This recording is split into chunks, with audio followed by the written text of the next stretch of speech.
Shame on you, and shame on me, and shame on each and every one of us who haven't rattled the windows of these buildings with cries of outrage at a government that thinks their office furniture is worthy of $40,000 a year and families and children aren't.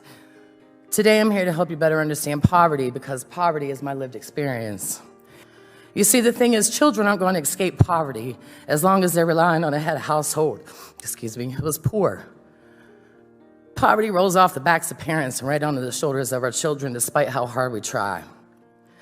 I can tell you about being above the poverty guideline, nursing my gallbladder with essential oils and prayer, chewing on cloves and eating ibuprofen like they're Tic Tacs because I don't have health insurance and I can't afford a dentist.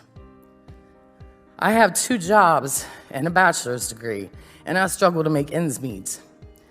The federal poverty guidelines say that I'm not poor, but I cashed in a jar full of change the other night so my daughter could attend a high school band competition. I can't go grocery shopping without a calculator. I had to decide which bills not to pay to be here in this room today. Believe me, I pulled myself up by the bootstraps so many damn times that I've ripped them off. The poverty line for a family of 3 is $21,720. A 3-bedroom home rents for $1,200 a month. So if I made $22,000 a year, which could disqualify me from assistance, I would have $8,000 left to raise 2 children and myself on. According to Senate.gov, the salary for senators, representatives, and delegates is $174,000 a year.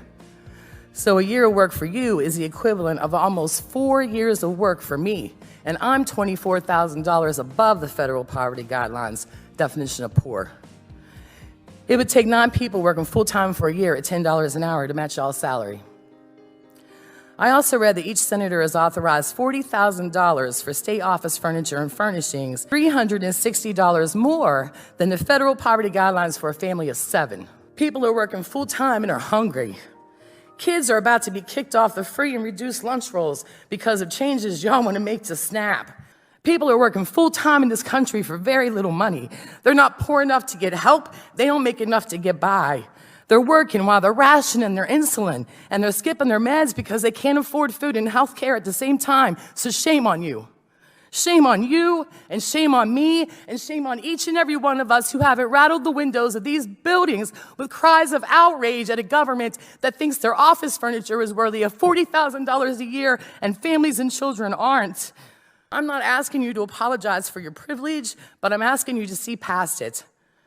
There are 46 million Americans living in poverty, doing the best they know how with what they have, and we, in defense of children and families, cannot accept anything less from our very own government.